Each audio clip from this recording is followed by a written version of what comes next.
Right. I hope all of you actually had lunch and didn't just rush to listen to Andrew. We still have 5 minutes, but since all of you seem to be here, I will get formally started. So I'll just give a formal introduction to Andrew, and then I'll say a couple of things which are informal and quite emotional. So Andrew Hoskins actually requires no introduction to Memory Studies Conference, but for the sake of formality, I will say just something which is there on his website. He holds the personal chair in AI, Memory and War at the University of Edinburgh, UK, prior to which he was a professor in the University of Glasgow. Andrew founded the journals of Digital War, Memory Studies, and Memory, Mind, and Media. And his research is really revolutionary. I think that's a word that we use a lot in academia, but I think it's literally true for Andrew's work in terms of how he's been one of the seminal figures in the discipline, having founded the journals of Memory Studies, Memory, Mind, Media that we all heavily draw on, and his work on digital memory, particularly the intersections of memory in the age of AI, has literally taught us to re-look at memory academically, but also ontologically. And I think all of us here are just massive admirers of his work. And on a personal note, Andrew's been a very special friend to our Center for Memory Studies at IIT Madras, long before we actually became a center. Where we were just trying to figure out how to go about things in the middle of the pandemic. I remember I can have a spatial memory of that, where exactly I was sitting in this very dark room in my house, just looking at this pandemic-struck future, where I was typing to Andrew Hoskins saying, well, we're just trying to figure out something. We're trying to set up a platform. We called ourselves a platform those days. Would you like to be an advisory mentor figure? And I wasn't expecting any reply at all at that point. And in half an hour's time, there was a very, very kind and warm response from Andrew Hoskins saying, well, absolutely count me in. And that was the inception point. I sometimes revisit that point, and whenever we find ourselves struggling, as we do often as a research center in memory studies, that particular point is uniquely inspiring. That warmth and kindness that Andrew exemplifies as a person, as an academic, as a researcher, and as someone who's been a mentor figure to so many of us, I think, across the globe. I think it's a unique honor for us at IIT Madras to have him here in person. We've done a couple of virtual things with Andrew. He's been a speaker, a keynote speaker in one of our earlier conferences, 2023, I think. But I never thought I'll actually have him in this particular room. It's like dreaming of watching Lionel Messi play in front of you, and he turns up and say, well, can I dribble for you? But it is my absolute honor and pleasure to invite Andrew Hoskins to give our second keynote for this conference. Can I request all of you to have a standing round of applause for this great scholar? Thank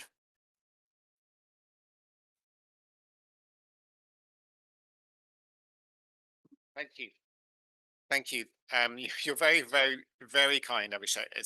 I've had such a warm welcome here. It's a real pleasure to be here. Thanks so much to Abhishek and Merin for inviting me. Their organization of such a wonderful and important conference. Their work is really outstanding and so vital. And the Indian Network for Memory Studies, the Center, of course, for Memory Studies, and the Department of Humanities and Social Sciences here at IIT Madras. It's a real honor to be invited here. In many fields, there's a debate raging over whether advances in AI pose an existential threat, or do they enable incredible opportunities for human advancement? In terms of memory, I ask if AI is driving the end of the human past. Generative AI changes what memory is and what memory does. It pushes it beyond the realm of the individual, human influence and control. Sorry, can you hear me? Is that better? Is that better? Is that okay? Good. The result is something that's okay. So it pushes it beyond the realm of individual human influence and control. But at the same time, AI offers new modes of expression and conversation and creativity and ways of overcoming forgetting. The result is something never wholly individual or collective, personal or public, cognitive or machinic, but rather, I think, what seems more of a mix of these once more distinct forms of remembering. It's a new kind of synthesis. So I take synthetic memory as the form or phenomena of the making and breaking of the past. This in turn requires a new approach to what I call a third way of memory. Beyond roughly in the head and the wild demarcation of what memory is and what memory does, this requires new interdisciplinary collaborations and interventions to grasp its antecedents and effects. So, in this presentation, I will introduce several features of what is this emergent AI memory relationship that together I suggest are taking us headlong into a kind of memory bot era where bots will outnumber and outremember us. So, firstly, in the early 21st century, the relationship between media and memory fundamentally changed. Our participation and dependency on digital tech enabled new forms of producing and knowing and duplicating and twinning and storing and sharing and remembering you. This has accumulated a huge vulnerability of our age, a shadow archive of us. But this is already, of course, exploited in the mining and hacking and selling and stealing of our personal data and the tracking of what militaries call our patterns of life. But this accumulation of us has been waiting for something even more powerful to render it accessible, processable, meaningful, usable for new ends by the companies that have given us the tools to produce ourselves. That time has come, and that something is generative artificial intelligence. We can say that the 2020s are marked by a convergence of advances in huge computing power with the greatest memory dump in history. Certainly, this is a new monster of memory in terms of scale, but also a monstrous memory in terms of its toxicity and also the ends to which it can be put. I mean, we've never much liked or understood our forebears or what they did. That surely is the same for every generation. And we've always worked on the toxic past in the past to cover up, to smooth over, to erase and forget. But today we're churning up and making visible all the good, the bad, and the ugly of our generation that some assume that we are not ready or willing to see. The digital past lays waste to the present, churned through large language models, spilling through social media. AI slop threatens to overwhelm memory. This is the onslaught of spammy, cheap blocks of text, video, or images, which are quickly generated by computer programs for mass distribution. Perhaps this will translate into a cheap, plentiful, downgraded kind of past, where we get kind of lost in the tsunami of content. But it's indicative of a challenge of what we call that which transformer models and virtual assistants and memory apps and chatbots are generating, as well as what it does. Whatever we call it, there's a trend to employ and exploit humans to look at it so you don't have to.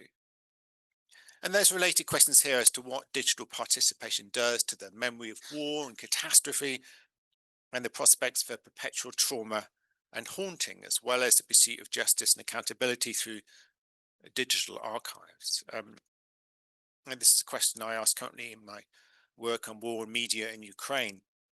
But my point today is that the products of our digital participation in the opening of the century feed the transformer models of generative AI. We are tangled many times over in this coming storm.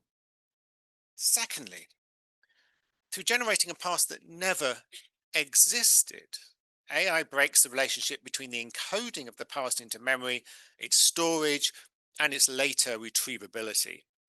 By encoding, I mean the ways in which humans perceive, get, and learn information so that they can store and then later retrieve it as memory. And psychologists tell us that if information about an event or experience is never encoded in the first place, then it will not be accessible as memory. So the stuff that AI generates from learning through discerning patterns in large language models fed with huge amounts of data was never perceived or encoded as something intended to be retrievable as memory in the future. AI prompted memories are generated rather than retrieved. And we can no longer believe our own eyes when confronted by that which seems strangely familiar yet unreal, a kind of uncanny memory. The past that never existed is here. Thirdly, there's a long history to the seductive idea that if only we can record everything, then that gives us power and control over memory. But today, this is no longer fiction and fantasy, but more like generative AI's reality. Fourthly, there's a kind of memory bot boom. Chatbots of you, be these audio or avatars created by consent, which may offer comfort to the bereaved and assuage trauma, or deepfakes that are not, bring the living and dead into new relationships. Relatedly, my fifth feature, the proliferation of memory bots smashed the generational boundaries of memory. They revolutionized the capacity to redefine the memory of a lifespan of an individual and a society. And there's a whole digital afterlife industry that's been running for years. But what does generative AI do to transform the opportunities and risks for the persistence of you? Don't new forms of memory require new forms of forgetting? Are we all now unforgettable? Following this, I here argue for a third way of memory, to realize how AI offers new context and new forms, new imaginaries of the past at that intersection between human and machine. And before I begin, let me just offer some definitions to be clear what I mean by memory and AI.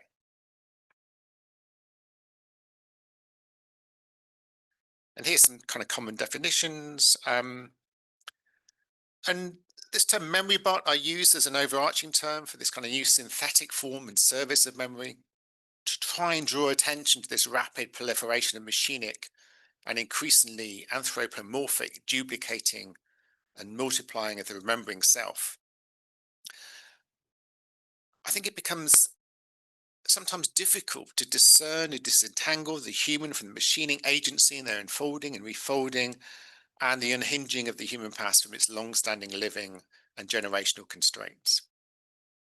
And it's also the capacity to adapt to the present context in relation to the past we have made that makes the memory bot formidable memory machines. Not so much regurgitating the past, but remaking it.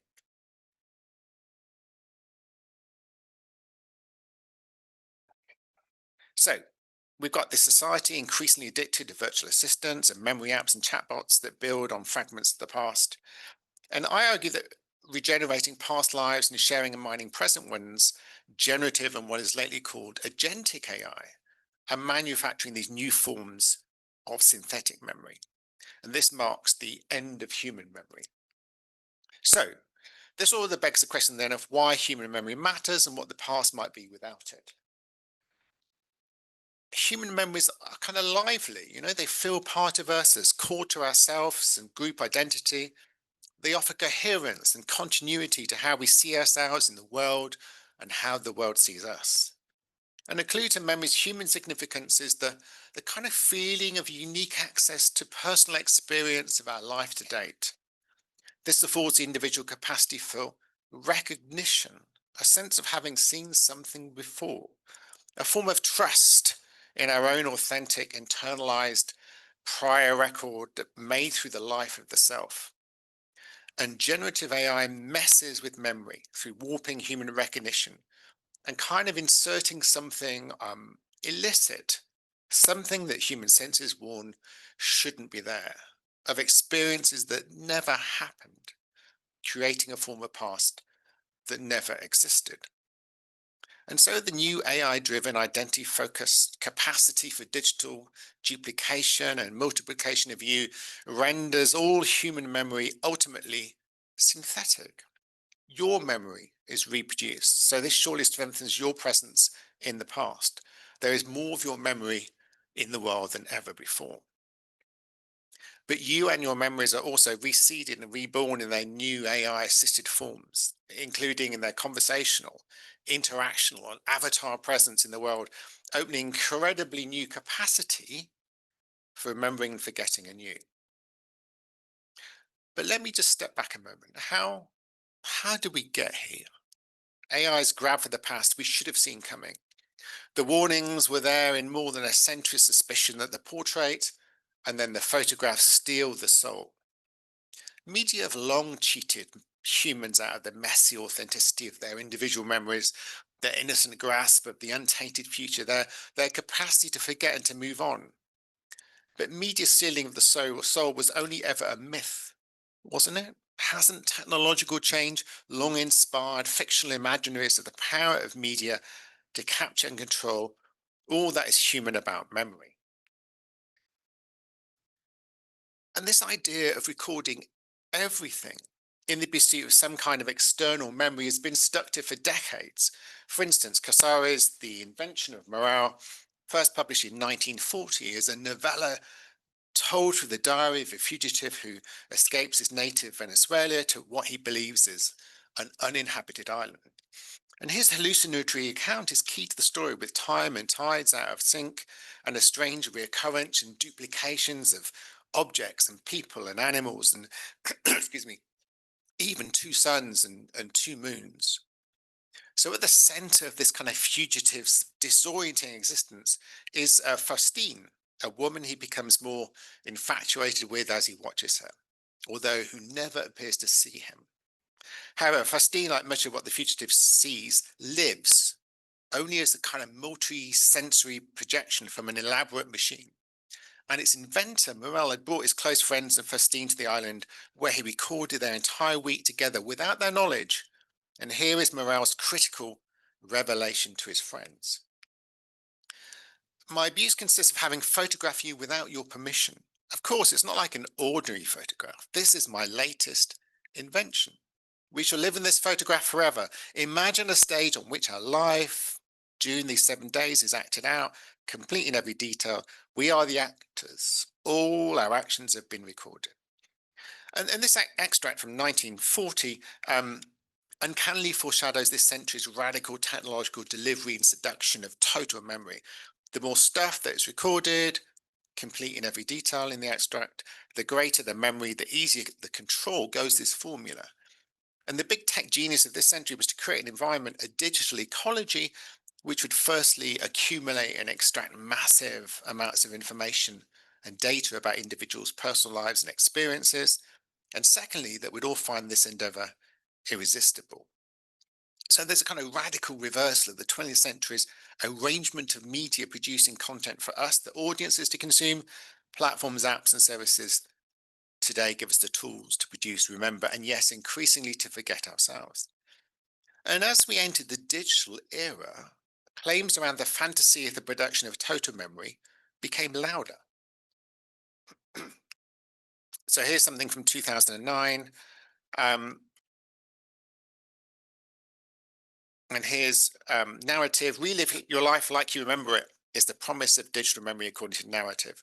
So this was a kind of GPS digital camera you clip on automatically to take photos wherever you go. And in some ways, this tech fell by the wayside because of the advancing smartphone. But what we can say is, in the recent history of the evolution of media and memory, there was a trend in this obsessive recording of everything by ourselves and by the companies tracking our own recording. What is interesting about devices such as narrative, they never really made it commercially. But as I said, over the past 2 years, the development of chatbots and underpinning transformer AI tech, the grasp of a total memory seems less fiction, less fantasy. And there's a whole new AI industry rapidly emerging in harnessing and rewinding and extending memory. Companies sell us a new kind of personal memory through peak anthropomorphism. You can literally chat with and be comforted by your filter bubble past and by the pasts of others. For example, Replica, the service is marketed as the AI app that becomes you. To quote, the personal AI that would help you express and witness yourself by offering a helpful conversation. It's a space where you can safely share your thoughts, feelings, beliefs, experiences, memories, dreams, your private perceptual world, end quote. And Replica delivers the past as a therapy, a sharing without sharing, as I call it. And Replica was around as a company before 2022, but it's Gen AI that takes its services to new places. Are then personal memories, so central to our sense of personality, individuality, agency, and autobiography, already lost to a future in which we feel compelled to embrace the human comfort of bots. Increasingly, there's an AI-driven vision of the past as something we don't need to remember. This is rewind. AI companies are realizing they datafied you to offer an array of services, including as memory agents. And the fully automated capture of the past is something taken further by personal.ai. And this works through creating, to create the company, a time-bound structured data set called a memory stack made up of memory blocks. Each block is a unit of data in your life that's associated with a specific time, people, context, emotion, which are connected to the stack.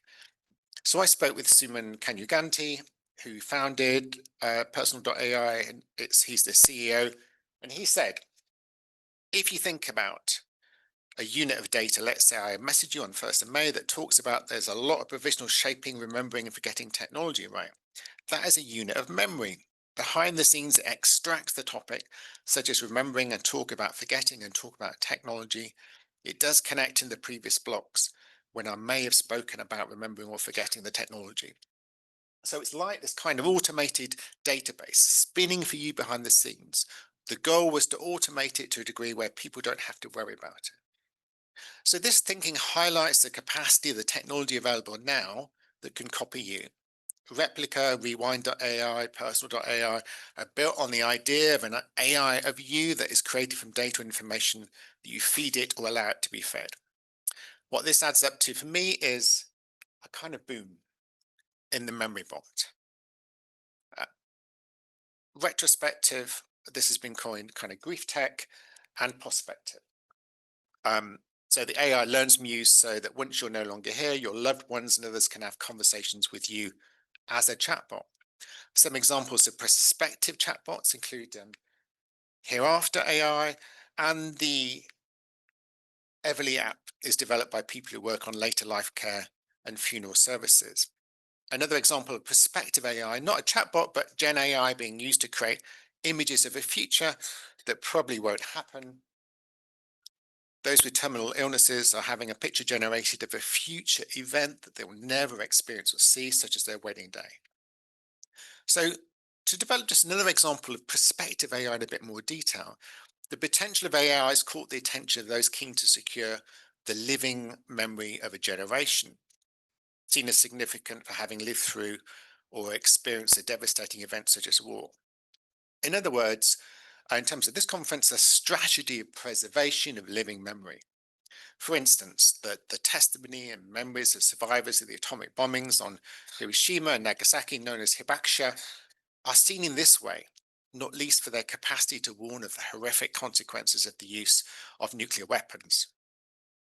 And a group of hibakusha were awarded the Nobel Peace Prize last year for their work.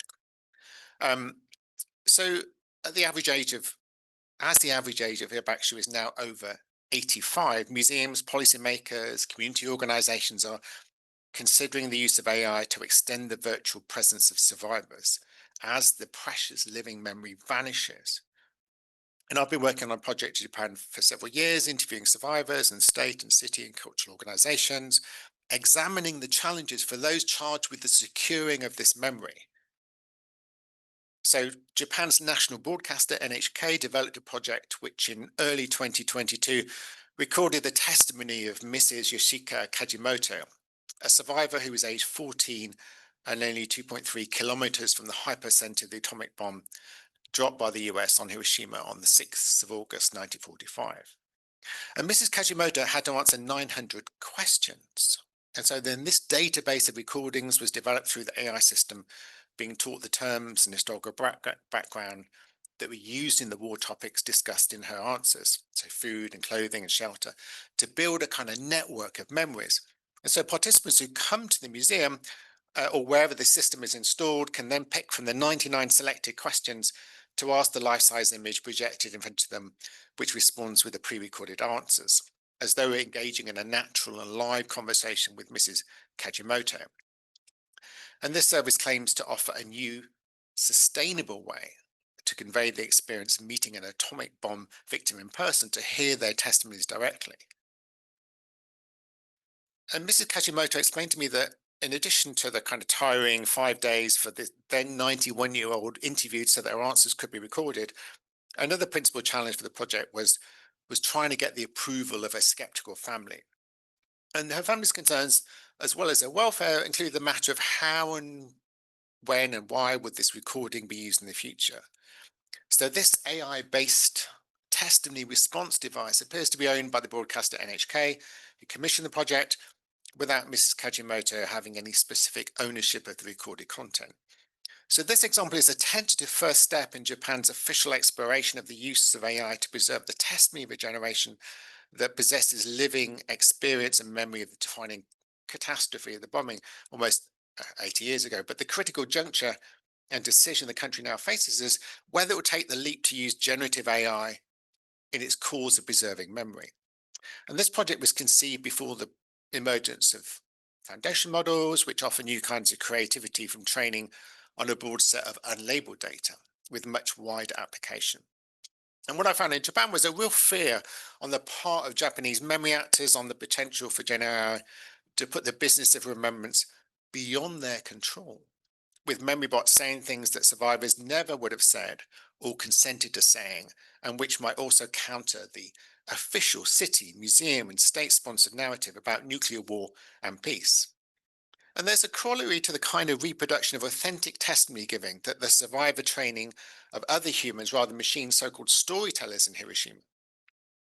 So what they've done here, they've got this major city-sponsored scheme, and survivors train other individuals to in effect inhabit their memory and learn all the authentic details of a survivor story, to be able to retell it as if it was them.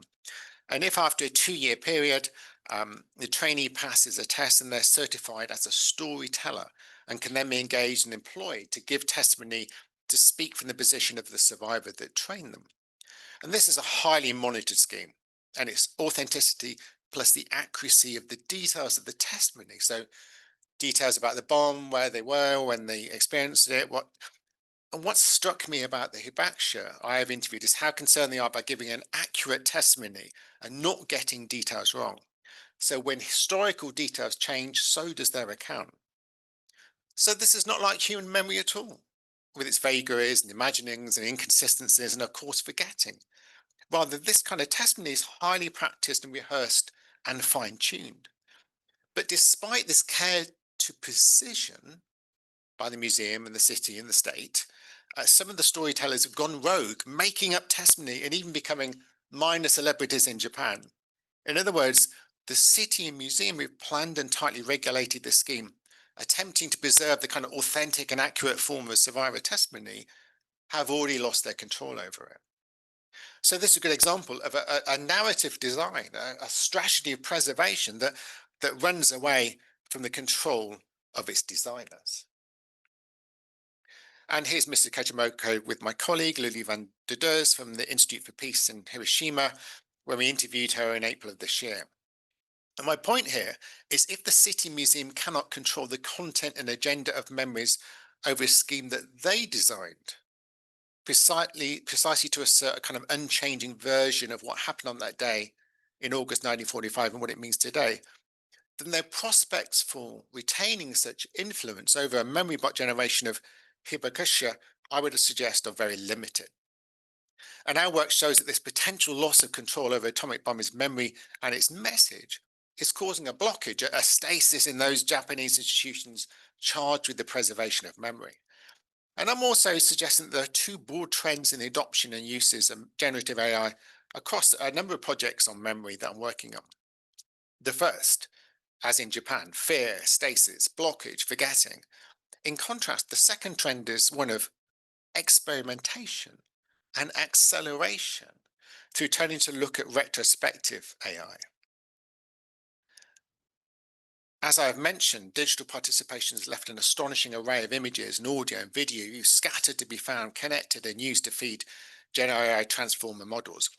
And when loved ones passed away, there's this increasingly available AI-driven software to enable you to recreate what you've lost. And here's Madeleine de Figueroa, who tells the story of how she created a chatbot of a dead husband so she could have one final conversation with him. She fed the software, voice notes, cooking tutorials, voicemail, a birthday video, and an array of her recently deceased husband's digital audio and video traces. And generative AI's human-like features of interaction, including conversation, including the creation and forms of presence of those no longer living, sit uncomfortably with an underlying sense of reality of the former human present. And someone I spoke earlier was talking about disorientation, I think is a good term. And it's striking that De Figueroa could produce synthetic memory of a late husband without specialist skills or training. The ease of this memory making contrasts with the challenges of its removal, erasure, and forgetting. So forgetting becomes this urgent challenge faced by her. She was confronted with a kind of profound emptiness in the impossibilities of the synthetic memory she had created. I forced the machine to regurgitate all the artifacts I'd force-fed it, she says. I deleted every file, attempting to erase any trace of this venture to define nature. I removed the software from my computer. I even blocked the website that hosts the program to prevent myself from reinstalling it. Not even the glory and promise of AI could overcome grief. This is the new future of lives lived with synthetic memory that those confronted with grief could face.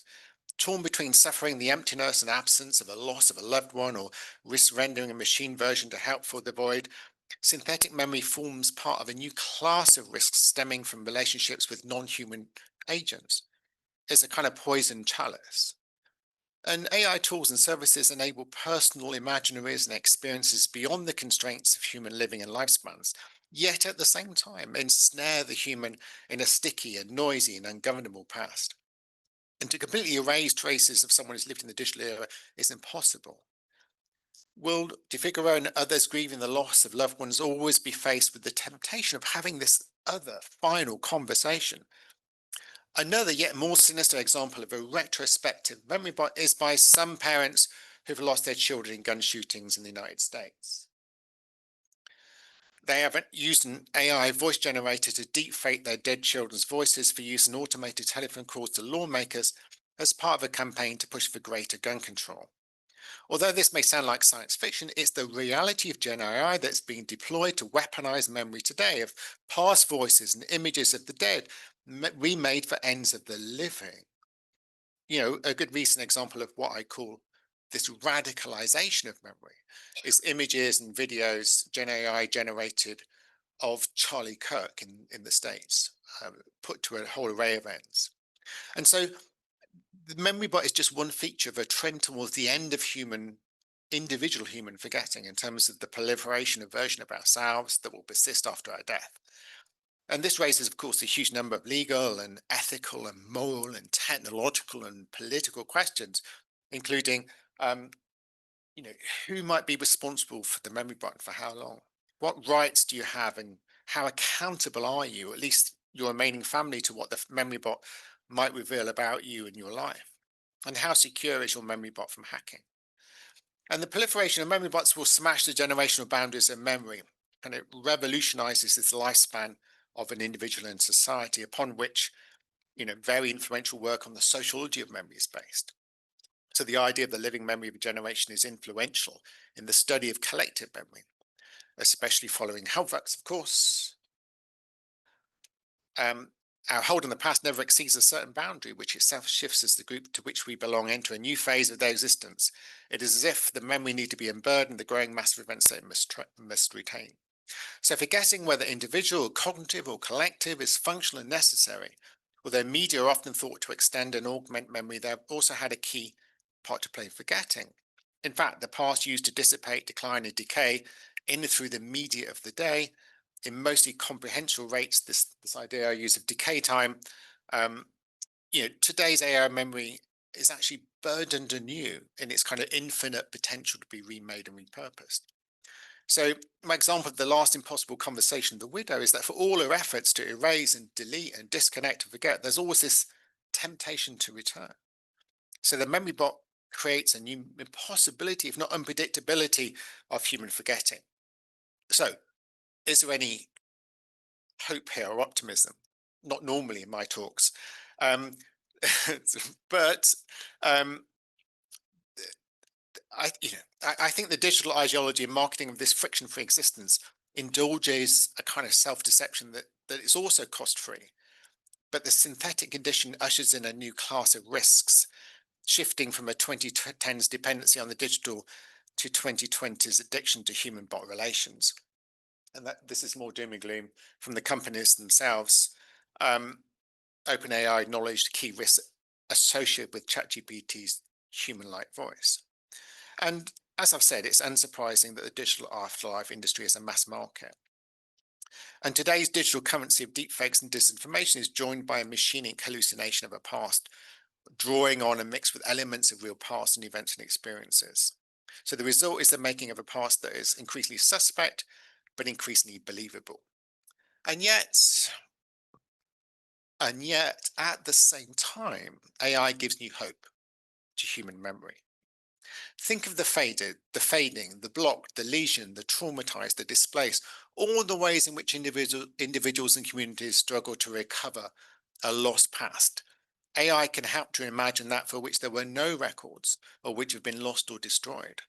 These new encounters with the past can be considered as glitch memories to signify they're kind of a third way of memory, somewhere between cognition and media. So the Barcelona-based design studio Domestic Data Streamers have run their synthetic memories project since 2022. They use Gen AI models. The studio works with displaced and immigrant communities to recreate photographs lost when families moved, or even of experiences of events that were never visually documented. A person describes an event or experience, and an engineer draws each recollection to write a prompt for a model which generates an image. But unlike tools such as Google Erasure, the aim is not to create a sharply focused or idealized image of a kind of flashbulb memory. Rather, the studio used Stability AI generative images, which is DALL-E 2 and Stable Diffusion models from 2022. Because they're a bit old in terms of today's models. And what they produce is kind of glitchy images with kind of misshapen faces and not quite formed bodies. And so they're like a blurred imaginary of individual memory in the head instead of the fully formed fixed vision often associated with photograph. So I spoke with Paul Garcia, the director of Domestic Data Streamers, and he says it's got this more blurry and defined quantum image where things imaginary, where things are transforming all the time. And I think memory works a bit like this. It's not like it's fixed into something, it's something that's changing. You look at it, has one shape, look at it again, it's different. And I think this glitchiness in the models of artificial intelligence is very helpful.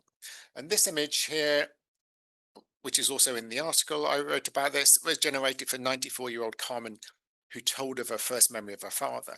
And her mother used to pay another family when she was a kid so they could enter the house and go up to the balcony that was facing La Modelo, a political prison during the Spanish dictatorship. And her father was a doctor for the anti-fascist front. He was a prisoner there. And the only way they could see each other was from the balcony in the window of this prison. And Carmen was shown some photographs from a description, a prompt that was an old photograph of her mother and her daughter on a balcony in Barcelona. But it wasn't until she saw the kind of blurry AI generated images that said, yes, I can see the portrait of my mother here. And this challenges some of the thinking approaches to how we remember images. And the recognition of AI produced glitch memories is a reversal, I think, of some of the work in cognitive science that focuses on accuracy and clarity, such as flashbulb memories.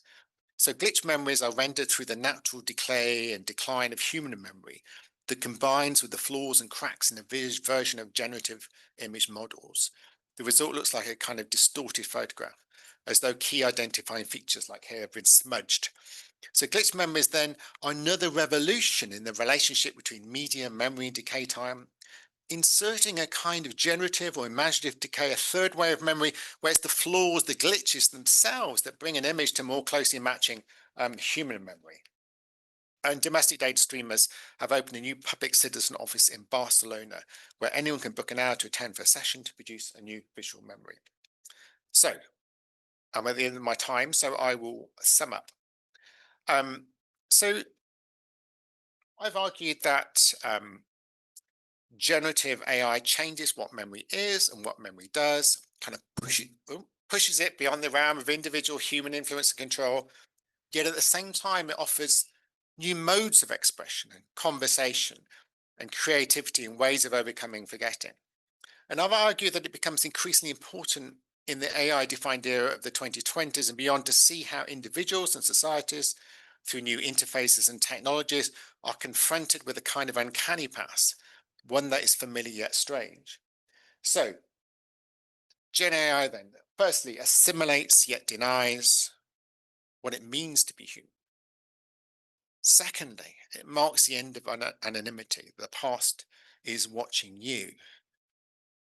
Thirdly, it makes forgetting vital yet impossible. It delivers the fantasy of total memory. And the third way of memory of human, machinic, and individual and collective conflagrations offers an apparent panacea for new imaginaries of what was and what could have been. So vital ways, new ways of putting the past to rest, for moving on, and for rediscovering and remaking all that was precious, yet since blocked or lost. Yet, this third way of how the past is made and lost also comes at human cost. The same technologies which affects the working of a conscious and active and willed memory also obscure the risks of the ownership and use and access and costs and finitude of the past, what I call a graying of memory. Thank you.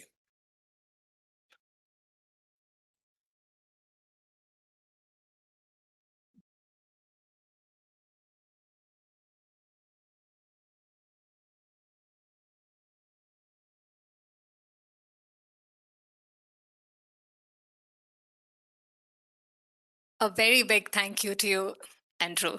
This is a really beautiful moment for us, and not just for the center, but for all of us. And it's such a design, lovely design, that we are sharing this from 3 different rooms, and also with a number of others who've joined us online. So one more big round of applause for this moment of celebration. As we mentioned at the outset, Andrew has been part of our journey from the time we were a research network, and his presence and his mentorship and his ready responses and his availability gave us the confidence to go forward as a center too. So at every milestone, it is, we look back at that moment, which gave us the energy and the momentum to push forward really boldly. And at this moment, we on behalf of the Center for Memory Studies, on behalf of all of us who are gathered here, we thank Andrew for his the generous engagement with his time, and also it needs to be reiterated that not just today's talk, but his entire body of work, it has given us a vocabulary to talk about many of the things that we are experiencing in the contemporary, the many abstract things, particularly in the last 1.5 decades, the digital influx which has taken over our lives on a daily basis. Yeah.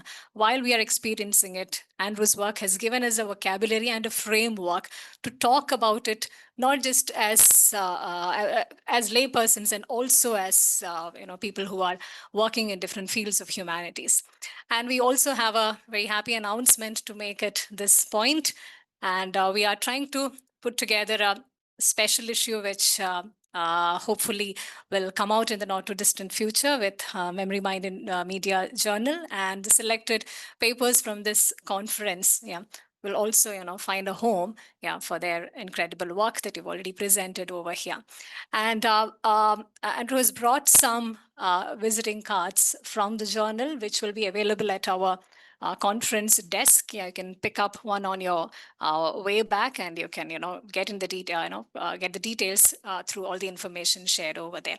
And we are also happy to share that some of the work that we have been doing at our memory lab in the Center for Memory Studies, Andrew was very generous with his time to engage with our VR and AR work in the very brief time that he got after he got here. And we are very grateful for his presence, for his continuing kindness that he has been showing, not just in in his emails and the virtual meetings that we have had. It's I think more than everything, it's an incredible thing for all of us to experience this kindness, experience this humanity in this world dominated with AI, just as we have listened. So from on behalf of the center, on behalf of all of us, we would like to offer a small souvenir, which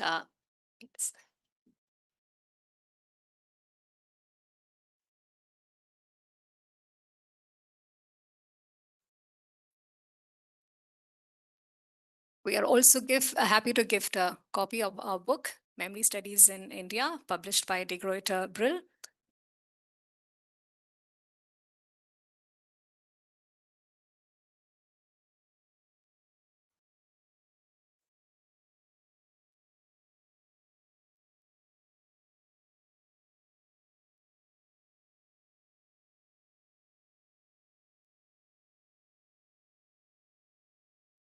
I think Andrew's just about to find out how big he is in India as he walks out of this room. So thank you very much for attending this session. I'm sure it was as illuminating for all of you as it was for us. And like Merin was saying, Andrew is just much more than just a colleague. He's been a mentor figure. He's been an inspiration. And we have learned the new vocabulary of writing and memory studies from this man. So thank you very much, Andrew Hoskins. So thank you. So we move on to the next session. We should have coffee ready in that room, but I suspect none of you are interested in coffee. You can chat with Andrew outside informally. Yeah.